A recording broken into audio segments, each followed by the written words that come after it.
अब हम बीए में जो इतिहास के विद्यार्थी हैं उनके लिए तीसरे सेमेस्टर तीसरे समसत्र के जो उसमें जो पाठ्यक्रम का प्रयोग किया जा रहा है उसके बारे में जानकारी प्राप्त करते हैं। यहाँ पर देखते हैं इसमें सबसे पहले तो बात जो ध्यान देने की वो है कि यह जानकारी राष्ट्रीय शिक्षा नीति 2020 के अनुरूप जो समसत्र का जो प्रावधान है, जिसमें सत्र होते हैं, समसत्र होते हैं, छः छः महीने के समसत्र होते हैं। इनको हम अंग्रेजी में सेमेस्टर भी कहते हैं। तो इन समसत्र एक तीसरे समसत्र की बात हो रही है और इसमें अब देखते हैं कि क्या क्या चीज़ें हैं जो विद्यार्थियों को पढ़नी है, जाननी है। बीए का तीसरा सेमेस्टर, इसका अर्थ ये हुआ कि दूसरे साल का पहला सेमेस्टर।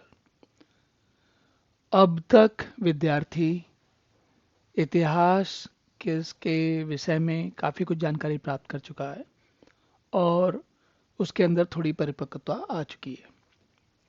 तो अब हम थोड़ा सा गंभीर होते हैं विषय के प्रति और इसको देखते हैं कि इसमें इसका जो पाठ्यक्रम है उसका विभाजन किस प्रकार किया गया है और उसमें क्या क्या चीज़ें हैं। तो देखिए, एक तो ये है कि अन्य अन्य विषयों की तरह इसमें भी 8 इकाइयाँ हैं, पहली बात। और पहली इकाई जो है उसमें सबसे पहले हमें ये जानना है कि प्राचीन भारतीय इतिहास, उसका अध्ययन कैसे किया जाता है, उसके स्रोत क्या हैं, क्या क्या, कहाँ से हमें पता चलता है कि क्या इतिहास था, कैसा था। तो इसमें अगर आप थोड़ा सा मोटे मोटे तौर पर ध्यान दें तो पत्थरों पर, शिलालेखों पर कोई चीज़ लिखी होती है तो उससे हमको पता चलता है कि वो किसी ने उसके उसके समय का, उसके शिलालेखों पर बनी हुई लिखी चीज़ें या चित्रों से हमें उस समय के लोगों के जीवन के बारे में कुछ पता चलता है।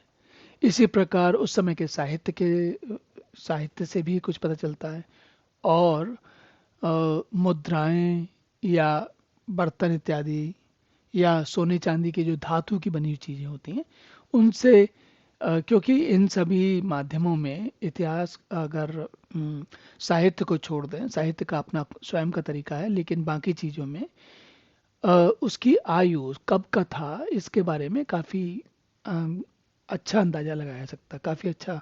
हमने वैज्ञानिक तौर पर ऐसी विधियां बना ली हैं जिनसे कि उनके बारे में पता चल सकता है कि कोई कोई वस्तु, कोई सिक्का, कोई पत्थर कितना पुराना है।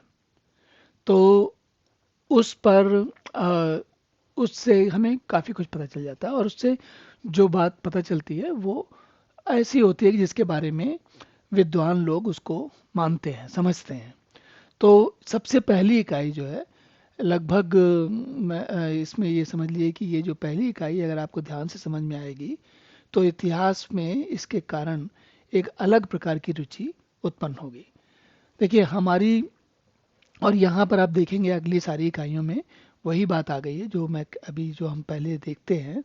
क्या होता है कि हम जब इतिहास पढ़ने जाते हैं तो अधिकांश इतिहास में किस राजा ने कहाँ पर, किसका राजवंश कब चला, उसने किसको हराया, किसने किस पर आक्रमण किया, किसने किसको जीता, कौन किससे हार गया, अधिकांश इतिहास में इन्हीं बातों की चर्चा होती है।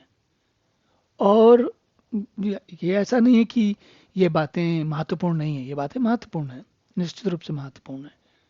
क्योंकि हम जब किसी समाज के बारे में जानना चाहते हैं तो उनके जो प्रतिनिधि हैं, राजा उनका प्रतिनिधि माना जा सकता है, तो हम उनके प्रतिनिधियों के बारे में जानकर हमें, और उन प्रतिनिधियों से भी ये भी पता चलता है कि जीवन कैसा था। एक साधारण सा उदाहरण ले लीजिए कि हमारे देश में किसी राज्य में अगर कभी कोई बाहर से कोई आक्रांता नहीं आया तो वहाँ का इतिहास अलग होगा।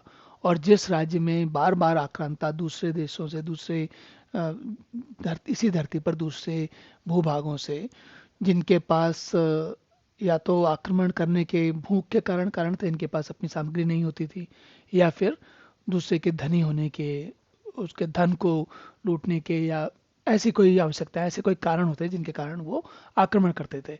तो उत्तर भारत के राज्यों में विशेष करके इसी कारण से काफ़ी हद तक, काफ़ी स्थिति तक, काफ़ी ऐसी स्थिति है कि इतिहास बदल गया, क्योंकि उस इतिहास के लोग एक जैसे नहीं रह पाए, उनके ऊपर अलग अलग लोग चीज़ें मिलती रहीं, और उनके मिलने के कारण, उनके प्रभाव के कारण, उनके जो लोग मिलते हैं हमारा, जैसे हम आज भी जब कोई अपना मित्र मिलता है, तो यदि किसी कोई ऐसा व्यक्ति हो जिसके मित्र केवल उसके बचपन के जो साथी हैं वहीं चल रहे हो, और उसके बनिस्बत कोई ऐसा व्यक्ति हो जिसके मित्र जो है पूरे विश्व भर में फैले हुए हों, तो क्या होगा?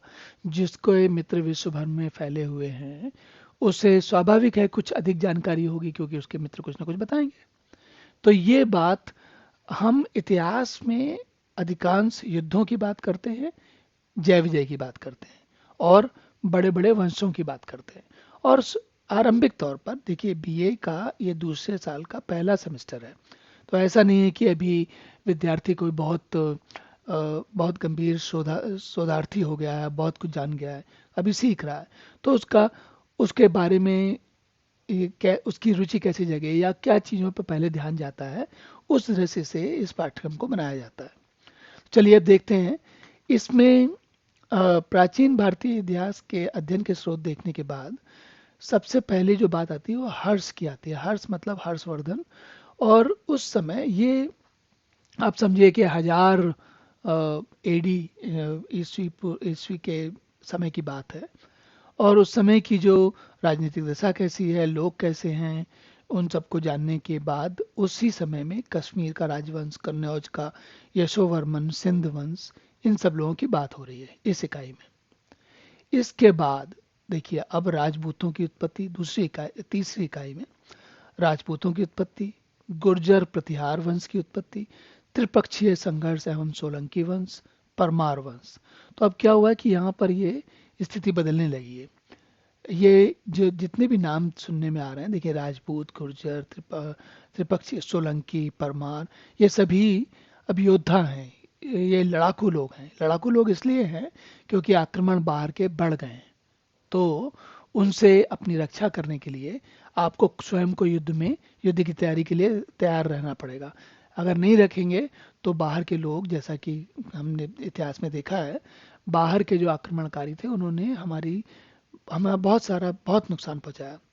तो इसी बात को जानते जानते आगे चलते हैं अगली इकाई में, चौथी इकाई में। चौथी इकाई में हम पाल वंश और हिंदू शाही वंश, राजवंश के बारे में जानकारी प्राप्त करेंगे।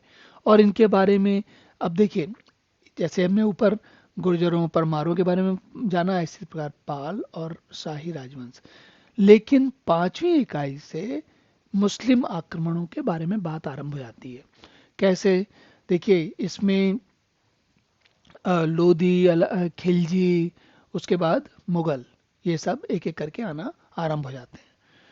और इनके आक्रमण के समय भारत की राजनीतिक स्थिति, मतलब राजा लोग किस प्रकार के राजा थे, उनका क्या स्वभाव था, उनके क्या आपस में संबंध थे, उनकी क्या सोच थी, क्यों, और ये आपस में क्या।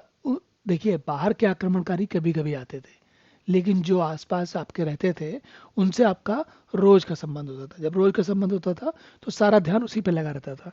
उसके कारण हम भूल जाते थे कि बाहर का आदमी हमारे ऊपर क्या नुकसान पहुंचा रहा है। तो लेकिन अब जैसी स्थिति थी वैसी थी। हमारा इतिहास में हम किसी की विवेचना या उसके बारे में जानकारी इसलिए नहीं करते क्योंकि कौन अच्छा था कौन बुरा था।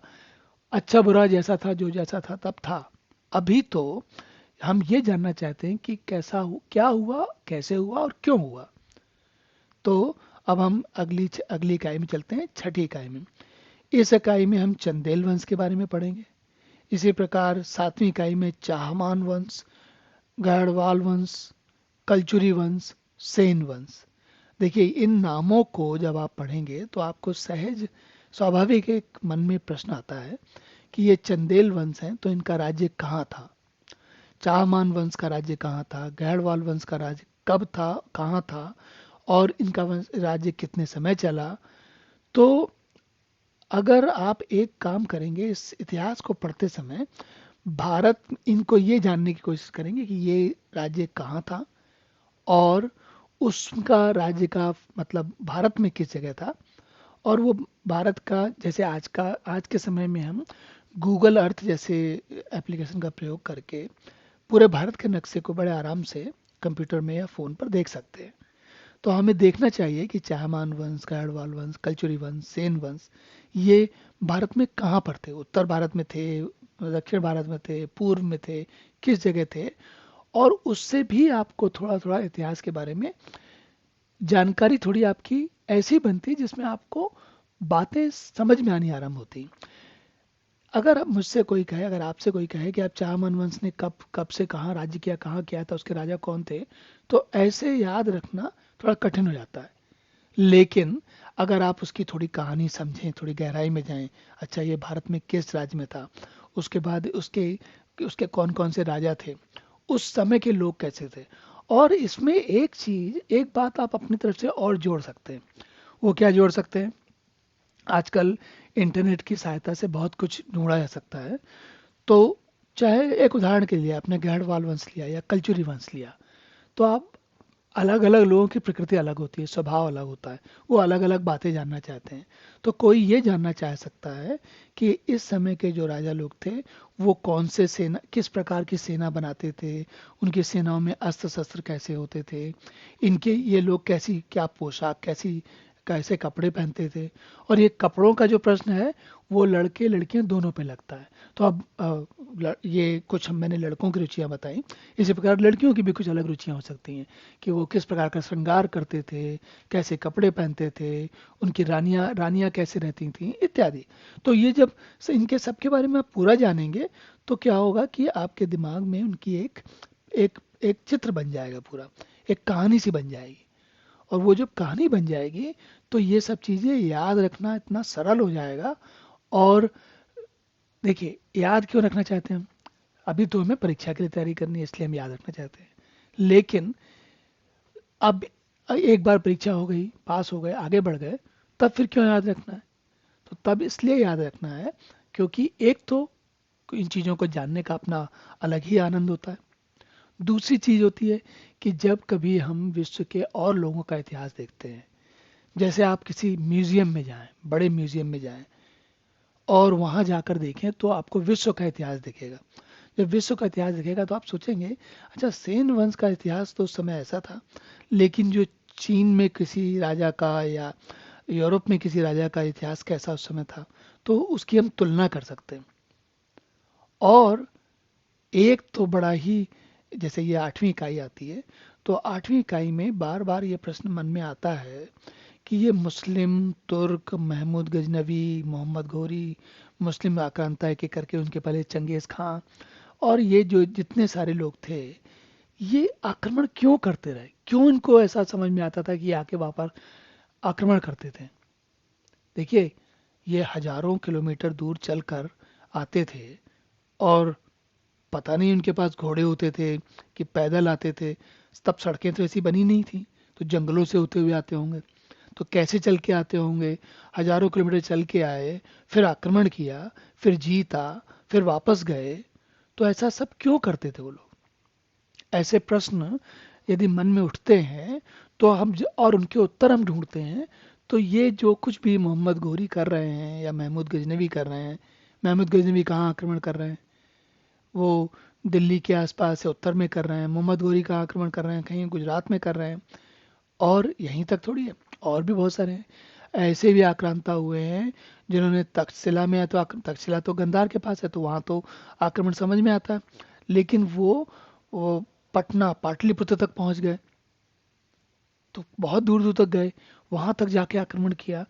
जब संसाधन नहीं है तो उस समय का व्यक्ति, क्या उसको कारण होता होगा जिसके कारण वो ऐसे आक्रमण करता था? या एक जगह का आदमी दूसरी जगह जाकर सामान लूटने के लिए जाता था? तो इस प्रकार के प्रश्न हमारे मन में उठते हैं, और जब उठते हैं तो उनके हम उत्तर ढूंढते हैं। उत्तर ढूंढते हैं तो एक तो हमें बात अच्छी तरीके से समझ में आती है, और दूसरी बात क्या होती है, उसे याद रखना एकदम बाएं हाथ का खेल हो जाता है। चलिए अब अगले प्रश्न पत्र को देखेंगे।